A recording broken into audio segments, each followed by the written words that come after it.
কি একখান কই ওঠে, কয় যে পাগল আমি বিয়ে না করলে তোরে দিলাম কি? তার তর্জমা কি যে আমি বিয়ে না করলে মেয়ে বাবা তো করতে গিয়ে তোরে দিতাম কি, এই না? ও বসে ও আপনি বিয়ে হয়ে সেটা আমারে দিয়ে দিয়েছেন। আল্লাহ তোমার পায়ে ধরিয়ে শয়তান যেন ওর কথা কয় না। কত দূর যাইয়া এরপরে বলতে নদী পাইছে, মধুমতি নদী। তো মেয়ে বলছে ভাই এত বড় গাং কাটলো কেডা? এ কি কেউ রে কেউ জীবনে জিজ্ঞেস করে পোলা পান্ডা হয়তো জিজ্ঞেস করতে পারে 2-4 বছর এত বড় আমাকে বাড়ির ধারে খাল কাটলো এসকেভেটার দিয়া নদী কাটলো কেডা? এ পোলা পান 2-4 বছরের 5 বছরের জিজ্ঞেস। অত বড় বিয়ে দাঁড়িয়ে বিটা সে শ্বশুরের কাব্বা এত বড় গাং কাটলো কেডা? তা জব একটা না দিলে না শেষে না কলে আব্বা আপনি মুসলমানই নেছেন? এই বয়সে কছে হ্যাঁ কাটছি তো আমি আর তোর আব্বা দুইজনে কাটছি।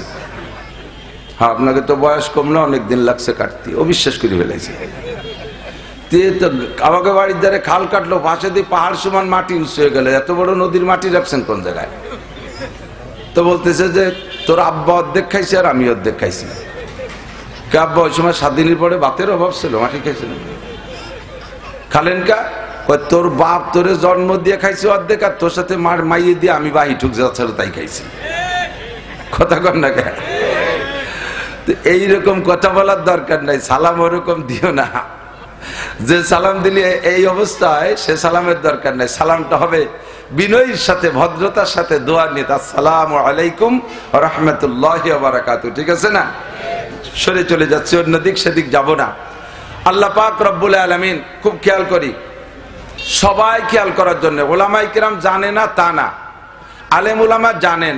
এখানে আজকের প্যান্ডেলে বা মাহফিলের ভিতরে স্টেজে ঘরের ভিতর দিয়া এমন যোগ্য বিজ্ঞ ওলামায়ে কেরাম উপস্থিত হয়েছে, যদিও তারা অনেকে আমার বয়সে কম, আর বড়রা তো আছেই, বড়রা আছে। হযরত মাওলানা আলী হায়দার সাহেব হুজুর দাওয়াত বরকাতুল আলিয়া রাজুর মাদ্রাসার নায়েবে মোহতাম সাহেব ছিলেন, হুজুর শেখ ছিলেন, আমি ওখানে পড়াইছি 1 বছর। হুজুর আমাদের চেয়ে বড়, বাকি অনেকে আমাদের ছোট আছে, যদিও বয়সে ছোট, এলেমে ছোট না, তারা আমাকে পড়াইতে পারে, এরকম যোগ্য বিজ্ঞ আলেম আছে। তারপরও সকলকে অনুরোধ করব সব উলামায়ে কিরামদের কথাগুলো খেয়াল করার জন্য। নিজের জানা কথা মুজাকারা না থাকার কারণে আমলের ভিতরে ঘাটতি এসে যায়। এজন্য আল্লাহ পাক রব্বুল আলামিন বলেন ওয়াযাক্কির, আলোচনা করো, মুজাকারা করো। তবলিগি গেছেন না আপনারা? তবলিগের সাথে আছেন না? তবলিগের ভিতরে একটা টাইম বলে মুজাকারা, বলে না? মুজাকারা মানে কি? বিগত যা হয়ে গেছে তার আলোচনা পর্যালোচনা। গত যে কাজগুলো হয়ে গেছে তার আলোচনা পর্যালোচনাকে মুজাকারা বলে। তো আল্লাহ পাক বলেন ওয়াযাক্কির, স্মরণ করায় দাও, মুজাকারা করো, জানা কথাগুলো আলোচনা করো। লাভ কি? ফাইন্নাদ যিকরা তানফাউল মুমিনিন, আলোচনা করলে মুমিনের ঈমান বাড়ে, আমলের প্রতি উৎসাহিত হয়, আমলের স্পৃহা আসে, আমলের ভিতরে কোথাও কোনো মনের অজান্তে থেকে গেলে ওই কথাগুলো উঠে আসে। আল্লাহর এক বুজুর্গ, বহুত বড় আলেম, সাহেবে মারেফাত, সাহেবে কাশফ, আল্লাহর সাথে গভীর প্রেম ভালোবাসা আছে, আবার কাশফওয়ালা, চোখের সামনে অনেক কিছু আল্লাহ পাক ওনাকে খুলে দেন, উনি সরাসরি দেখতে পারেন, যেটা আমরা সকলে দেখি না। এমন এক বড় বুজুর্গ, হাজার হাজার তার মুরিদান। বুজুর্গ ফজরের নামাজের পরে ইশরাক পর্যন্ত মসজিদে বসে থাকতেন। একই বৈঠকে ইশরাক পর্যন্ত বসে থেকে আমল করে ইশরাকের নামাজ পড়ে যদি বের হয়, তাহলে আল্লাহ তাআলা তাকে একটা হজ আর একটা উমরার সওয়াব দান করে। ফজর পড়ে কিছুক্ষণ আবার ডায়াবেটিস দাবলায় যাইয়ে রাস্তায় দিয়ে এরপরে যাই ইশরাক পড়লে আবার ওই ফজিলত না, ইশরাকের নেকি হবে আলাদাভাবে। এই যে ফজিলতটা বলা হয়েছে, এই ফজিলতটা পাবেন না। তো বুজুর্গ দীর্ঘদিন পর্যন্ত ফজরের নামাজ পড়ে ইশরাক পর্যন্ত বসে থাকে। আপনারা আজকে এখানে আসছেন, নেকির আশায় আসছেন না?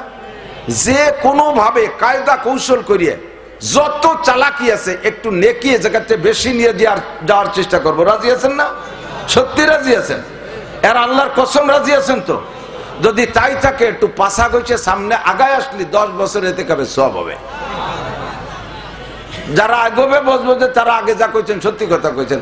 অনেকে আছে জায়গায় বসে এরকম হচ্ছে, ফাঁসা সরে না, এ হবে না। আগায় আসলে এই 1 বস্তা নেকি পেয়ে যাবেন, 10 বছর এতে কবে একরামের নিয়ে। আমি আগায় বসলে ও যে পিছনে সেনাবাহিনীর মতো সানা বাঞ্জে দাঁড়ায় রয়েছে, ওরা বসতে পারবে। আগে আগে আসেন, আগে আসেন, এসে বসেন, মিশে মিশে বসেন। এরপরে বড়রা আসতেছে, সে সময় তো মাঠে জায়গায় দিতে পারবে না। আমি তো সন্ধ্যের পরে টুটকা হুজুর, এই টাইমটা পাও পাও নষ্ট হবে, তাই আমার এই যে সময় নষ্ট হতে দিয়েছে। বসে পড়ি, তাড়াতাড়ি বসি, সময় কম কামাই বেশি, বেশিক্ষণ সময় দেওয়া যাবে না। আল্লাহু আকবার। খেয়াল করতেছেন সবাই? বুজুর্গ, যত তাড়াতাড়ি বলবেন তত তাড়াতাড়ি লাভ। আমার টাইম গড়িতে মিশে গেলে আমি চলে যাব, কিন্তু তাড়াতাড়ি বসি। আর যারা দাঁড়িয়ে আছো তারা বসো, শোনা তোমাদের জন্য না জায়গা করে দিলাম, তোমরা দিয়ে এখন সে পকেটে আজ দিয়ে দাঁড়ায় দিচ্ছ, কি স্বভাব। আবার ওই যে বসতি কইছে বলে এটি চলে যাচ্ছে আর এক জ্বালা। কেন্ন চেনেন? কেন্ন ওই যে চিকুন গণপাওয়ালা আস্তে আস্তে আটে, কেন্ন কয় না? হ্যাঁ কেন্ন তো, কেড়া কেড়া কেড়া কেন্ন। এই গোপালগঞ্জের মধ্যে এত পার্থক্য হয়ে গেল ভাষা। আমাকে যদি কেন্ন কে যে কেড়া কয়, যাজ্ঞ এই কেড়া কি খুব জোরে আটে? এ খুব স্লো গতিতে আটে না? কারণ ওরে যদি একটু ঠেলা দেন, একটু তাড়াতাড়ি আট, অত আস্তে আটলে যাবি কোন সভা? ও কি তাড়াতাড়ি আটে? ও গুছায় গোল হয়ে পয়সা হয়ে যায়, কত পারলি তুই আট, আমি পারবো না। দাঁড়ানো এলাকে যদি বসতে কয় পারলি তুমি ওয়াজ করো, শুনি বেড়াকে আমরা চলে গেলাম। তারপরও আদবের রক্ষা, আদব রক্ষার্থে একটু বসতে হবে। তো বুজুর্গ, আজকে ফজরের নামাজ পড়ে ইশরাক পর্যন্ত প্রতিদিনই আমল করেন, কখনো কখনো চাষ পর্যন্ত, বেলা 9টা পর্যন্ত অপেক্ষা করে চাষের নামাজ পড়ে একবারে বাসায় গিয়ে নাস্তা করে। তো আজকে ফজরের নামাজ পড়ে অল্পক্ষণের মধ্যে বেরোয় চলে গেছে। খেয়াল করেন, অল্পক্ষণের মধ্যে বেরোয় চলে গেছে। বক্ত যিনি খাদেম তিনি বলতেছেন, হযরত জরুরত, বাথরুমের জন্য বেরোয় আসছেন? কয় না, বাথরুমের জন্য না। তা আজকে এত তাড়াতাড়ি বেরিয়ে আসলেন? কয় যে গত রাত্রে মিশকাত শরীফ মোতালা করতে গিয়ে তার ভিতরে পাইলাম নবী আলাইহিস সালাম বলতেছেন, যেই ব্যক্তি ফজরের নামাজের পরে, মাগরিবের নামাজের পরে আউযু বিল্লাহিস সামিউল আলিম মিনাশ শাইতানির রাজিম 3 বার পড়ে, হুয়াল্লাহুল্লাযী লা ইলাহা ইল্লাহু আলিমুল গায়বি ওয়াশ শাহাদাতি হুয়ার রহমানুর রহিম, হুয়াল্লাহুল্লাযী লা ইলাহা ইল্লাহু আল মালিকুল কুদ্দুসুস সালামুল মুমিনুল মুহাইমিনুল আজিজুল জব্বারুল মুতাকাব্বির, সুবহানাল্লাহি আম্মা ইউশরিকুন, হুয়াল্লাহুল খালিকুল বারিউল মুসাব্বিরু লাহুল আসমাউল হুসনা, ইউসাব্বিহু লাহু মা ফিস সামাওয়াতি ওয়াল আরদ ওয়া হুয়াল আজিজুল হাকীম। এই 3 আয়াত যে ব্যক্তি পড়ে, আল্লাহ পাক রব্বুল আলামিন তার জন্য 70,000 ফেরেশতা মোতায়েন করে। ওই 70,000 ফেরেশতা ফজর থেকে মাগরিব পর্যন্ত, মাগরিবে পড়লে আবার ফজর পর্যন্ত 24 ঘন্টা 70,000 ফেরেশতা তার জন্য ইস্তেগফার করে, ক্ষমা চায় আল্লাহর কাছে, আর তার নামে অবিরাম নেকি লিখতে থাকে। হাদিসটা ছেলেবেলা পড়েছি, আমার মাথায় ছিল না, আমি এতদিন অন্য আমল করেছি, আজকে আমলটা করলাম। হাদিসে রাতের বেলা পড়া ফজরের নামাজের পরে আমি আমল করেছি, আমল করে দেখি চতুর্দিকে 70,000 ফেরেশতা আমার চোখের সামনে, মাথায় তাদের পাগড়ি, সীমাহুম মুসাব্বিমিন, তাদের মাথায় পাগড়ি। আল্লাহ পাক 70,000 ফেরেশতা পাঠিয়েছেন আমার চতুর্দিক দিয়ে বৈশা, 70,000 ফেরেশতা, গায়ে তাদের জুব্বা, নুরানি তাদের চেহারা, মাথায় তাদের পাগড়ি, সামনে এমন এমন গাট কাগজ নিয়া তারা লিখতেছে আমার নামে, উপরে সুরকি শিরোনাম দিয়া আমার নামের উপরে আন্ডারলাইনে তারা শুধু নেকি লিখতেছে। আমি চোখের সামনে দেইখা খুশি হয়ে গেলাম। 70,000 ফেরেশতা যখন আমার নামে কাজ করতেছে, এই ফাঁকে আমি একটু যাই, তাই আজকে আগে আগে উঠে চলে আসছি। হুজুর বলেন, যেই 70,000 ফেরেশতা তোমার জন্য সূরা হাসরের শেষ 3 আয়াত লেখা পড়ার কারণে নেকি লিখতেছে, এমন করে তোমাদের হায়াতের শেষ হয়ে যাবে আমল করতে করতে। যেদিন তোমার মৃত্যু হয়ে যাবে, যেদিন তোমার মরণ হবে, ওই দিন দুনিয়ার কোনো মানুষও যদি তোমার জানাজার নামাজে হাজির না হয়, ওই 70,000 ফেরেশতা তোমার জানাজায় উপস্থিত থাকবে। মানুষে জানাজা পড়ে, জানাজার দোয়া কয়জনে পড়ে? হ্যাঁ, কয়জন পড়ে? এর ভিতরে জানাজার ইন্টারভিউ নিলে অর্ধেক মানুষ উঠে আগের থেকে বলায় সাইডে চলে যাবে। কতক্ষণ? আর ফেরেশতারা জানাজা পড়ে তাদের জবান দিয়ে কোনোদিন মিথ্যা কথা বলে নাই, তারা কোনোদিন জবানে অকথ্য ভাষায় গালাগালি করে নাই, তারা কোনোদিন গীবত শিকায়ত করে নাই। পবিত্র জবান দিয়ে যদি তারা জানাজার দোয়া পড়ে, আল্লাহ পাক ওই দোয়া সঙ্গে সঙ্গে কবুল কইরা ওই বান্দাকে আল্লাহ তাআলা ইল্লিনের খাতায় নামটা লেখাইয়া দেয়। চোখের সামনে চিনি নাই, আমি পরিচয় করে জানি নাই যে তারা ফেরেশতা কিনা। আমি আমার চক্ষে দেখেছি হযরত সুটপার হুজুর রহমাতুল্লাহ আলাইহির জানাজা। এমন এমন আলেম উলামাকে ওই জানাজা আমি উপস্থিত দেখেছি যাদেরকে আমি জীবনে কোনোদিন দেখি নাই, আগেও দেখি নাই, পরেও দেখি নাই। এমন এমন অপরিচিত সুদর্শন মানুষকে আমি সুটপার হুজুর রহমাতুল্লাহ আলাইহির খলিলুর রহমান সাহেব রহমাতুল্লাহ আলাইহির জানাজায় দেখেছি। হাজার হাজার উলামায়ে কিরাম বলতে বাধ্য হয়েছে এইরকম আলেম উলামাকে আমরা কোথাও দেখি না। কোত্থেকে আসলো তারা? আল্লামা আনোয়ার শাহ কাশ্মীরি রহমাতুল্লাহ আলাইহির ইন্তেকালের পরে পুরো দেওবন্দের রাত 2টার সময় হুজুরের ইন্তেকাল, দেওবন্দের উপরে উচ্চ স্বরে কারা যেন এলান করতেছে, কদমাতা কাশ্মীরি, কদমাতা কাশ্মীরি, জোরে জোরে এলান করতেছে আল্লামা আনোয়ার শাহ কাশ্মীরি ইন্তেকাল। এই অপরিচিত লোকদের এলানে হুসাইন আহমদ মাদানী রাহমাতুল্লাহ আলাইহি বলেন, আমি ঘর থেকে বেরিয়ে আসি, এরা কারা? পুরো দেওবন্দ মাদ্রাসার সব ছাত্র শিক্ষকরা বেরিয়ে আসে। এত জোরে কারা এভাবে দল ধরে এলান করে। এলান শেষ, একজন মানুষকে চোখের সামনে দেখা গেল না। এর মধ্যে মাদানী রহমাতুল্লাহ আলাইহি বলেন, আমি যখন কানে শুনেছি, নিকটে ছিল কাশ্মীরি রহমাতুল্লাহ আলাইহির বাসা, আমি বাসার কাছে গিয়ে দেখি ভিতরে কান্নার আওয়াজ। ও দোস্ত, এ সকল মানুষগুলো যাদের মরণ এমন হয়, যাদের আজীবনের আমল এমন থাকে, আল্লাহ পাক তাদের জানাজা এরকম উপস্থিত করে দেয়। যে কথা বলতে চাইছি, যাদের চোখ আছে তারা দেখে, যাদের কাশফ আছে তারা দেখে। এমন করে অনেক আমল আমার আপনার জানা আছে, কিন্তু আমল ফিকির করি না, বিদায় আমলে আসে না। এই জন্য বলি ওয়াযাক্কির ফা ইন্নায যিকরা তানফাউল মুমিনিন।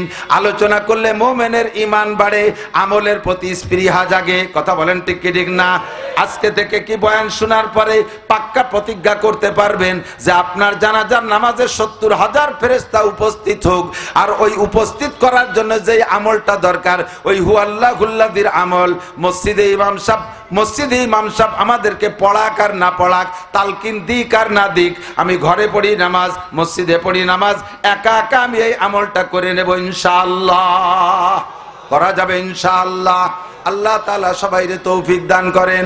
আল্লাহ পাক রব্বুল আলামিন বলেন, কুল হাল ইয়াস্তাবিল্লাযীনা ইয়ালামুনা ওয়াল্লাযীনা লা ইয়ালামুন। হে নবী, উম্মতকে জিজ্ঞাসা করো, আমার দিক, কুল মানে বলো, কুল মানে বলো, বলো। এ জায়গা কুল শব্দের পরে, বলোর পরে যদি আরবিতে হরফে ইস্তেফহাম অর্থাৎ জিজ্ঞাসাবোধক চিহ্ন আসে, তখন কুল মানে বলো না, তখন কুলের মানে জিজ্ঞাসা করো।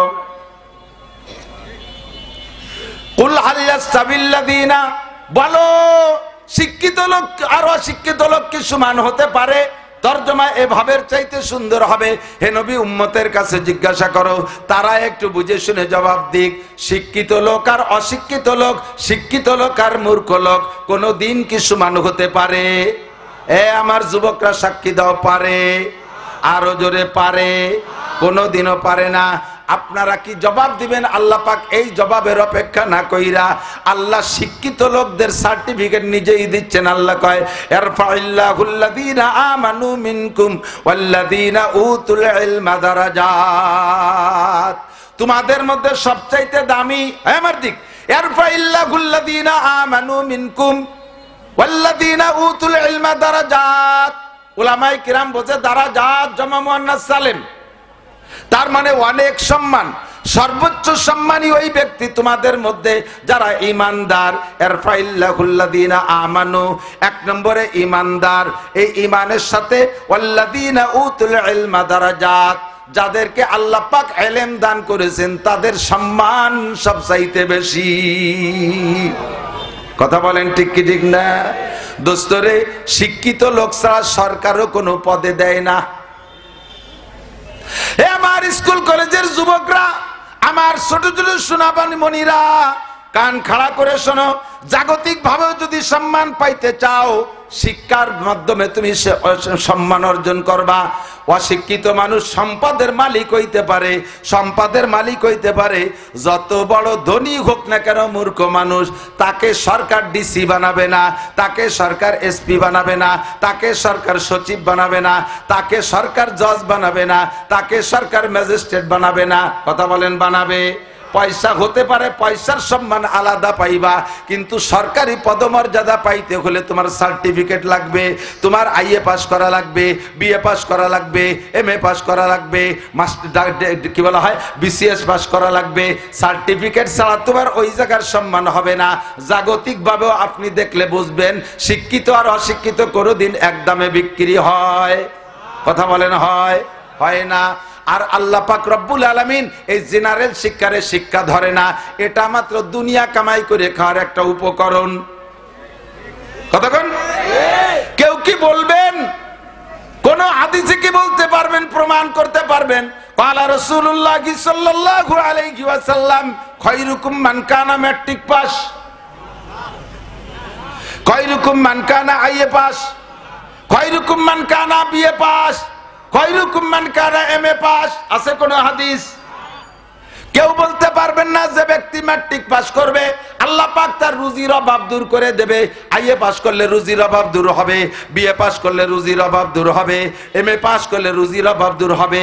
কেউ বলতে পারবেন না, চোখে আঙ্গুল দিয়ে দেখায় দেওয়া হবে দোস্ত আইএ এমএ পাস কইরা রিক্সা চালায়, অটো চালায়, এত বড় লেখাপড়া করে শিক্ষিত হইয়াও তার রুজির কোনো ভালো ব্যবস্থা হচ্ছে না, পরের খেতে কামলা দেয়, এখন ছাগলের খামার করছে, পোল্ট্রি মুরগির মাদ্রাসা বানাইছে। কতক্ষণ ঠিক ঠিক না?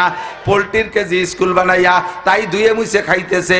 তাহলে আইএ বিএ এমএ তোমার রিজিকের সনদ নয়, এর মাধ্যমে তোমার রিজিক হবে প্রমাণ নাই। কেউ বলতে পারবেন না এমএ পাস করলে কবরে যাব মাপ, বিএ পাস করলে ডান হাতে আমলনামা পাবে, বিসিএস পাস করলে বিদ্যুৎ গতিতে পুলসিরাত পার হয়ে যাবে, ডাক্তারি ইঞ্জিনিয়ারিং পাস করলে বিনা হিসাবে জান্নাতি। কেউ বলতে পারবে না এমন কোন হাদিস? জোরে বলেন, আছে? এগুলো কোরআন, এগুলো আমলের মাধ্যমে হাদিস আছে। আল্লাহর নবী বলেন খায়রুকুম মান তাআল্লামাল কুরআন ওয়া আল্লামা, তোমাদের মধ্যে সবচাইতে ভালো, বলেন সবচাইতে, আরো জোরে সবচেয়ে, সবচেয়ে ভালোর উপরে কি আর ভালো হয়? সবচেয়ে ভালোর উপরে ভালো হয়। নবী যারে সবচেয়ে ভালো বলে তার চেয়ে বেশি ভালো থাকে না, আল্লাহ যারে সবচেয়ে ভালো বলে তার চেয়ে ভালো হতে পারে না, নবী যারে সবচেয়ে খারাপ বলে তার চেয়ে খারাপ হইতে পারে না, আল্লাহ যারে সবচেয়ে খারাপ বলে তার চেয়ে খারাপ হইতে পারে না, আল্লাহ যারে সবচেয়ে বেশি বলে তার চেয়ে বেশি হতে পারে না, আল্লাহ যারে সবচেয়ে কম বলে তার চেয়ে কম হইতে পারে না। আমার নবী এমন একটা শব্দ ব্যবহার করেছেন খায়রুকুম, তোমাদের মধ্যে সবচেয়ে ভালো, ইসমে তাফজিলের সিগা উলামায়ে কেরাম বোঝে, সর্বোচ্চ অর্থ বহনকারী শব্দ। তোমাদের মধ্যে সবচেয়ে ভালো, হে যুবক ভালো করে জেনে নাও, সবচেয়ে ভালো তার চেয়ে ভালো হতে পারে না মান তাআল্লামাল কুরআন ওয়া আল্লামা, যে কোরআন শরীফ পড়ে এবং পড়ায়, শিক্ষা করে আর শিক্ষা দেয়, উভয়কে আল্লাহর রাসূল সার্টিফিকেট দিয়েছেন তুমি দুনিয়ায় সবচাইতে ভালো। তাই তুমি যদি কৃষক হয়ে কোরআন পড়ো তাও তুমি ভালো, তুমি যদি দোকানদার হয়ে কোরআন পড়ো তাও তুমি ভালো, নারী হয়ে কোরআন পড়ো তাও তুমি সবচেয়ে ভালো, পুরুষে কোরআন পড়ো তাও তুমি সবচেয়ে ভালো, কলেজ স্টুডেন্ট কোরআন পড়ো তাও তুমি সবচেয়ে ভালো, পুলিশে কোরআন পড়ো তাও তুমি সবচেয়ে ভালো, আর্মি বিডিআর কোরআন পড়ো তাও তুমি সবচেয়ে ভালো, মাস্টার ডাক্তার কোরআন পড়ো তাহলে সবচেয়ে ভালো, মেম্বার চেয়ারম্যান কোরআন পড়ো তাহলেই সবচেয়ে ভালো। আর কোরআন ছাড়া দুনিয়ার যত সার্টিফিকেট অর্জন করবা, তোমাকে একটা সার্টিফিকেটও নবী সই করবে না, ঠিক কিনা? কেন? আল্লাহু আকবার। আল্লাহ নবী বলেন তলাবুল ইলমে ফারিদাতুন আলা কুল্লি মুসলিম। আমার দিক দ্বীনি খেয়াল, খুব ইম্পর্টেন্ট, ভেরি ভেরি ইম্পর্টেন্ট। নবী পাক বলেন তলাবুল ইলমে ফারিদাতুন আলা কুল্লি মুসলিম, দ্বীনি ইলম শিক্ষা করা এনি ম্যান এভরিবডি। খেয়াল করে না, দ্বীনি ইলম শিক্ষা করা এনি ম্যান এভরিবডি, প্রত্যেকটা মুসলমান নরনারীর উপরে নফল। জোরে কান, আমি মিথ্যে কথা কইছি না? আমি তো নফল কইছি, মিথ্যে কইছি না? আপনারা সত্যি কোন তো? জোর হলো না? সবাই কইছেন আমার দায়িত্ব শেষ। নবী পাককে আল্লাহ বলেন আফালা ইয়ানজুরুনা ইলাল ইবিলি কাইফা খুলিকাত ওয়া ইলাস সামাই কাইফা রুফিয়াত ওয়া ইলাল জিবালি কাইফা নুসিবাত ওয়া ইলাল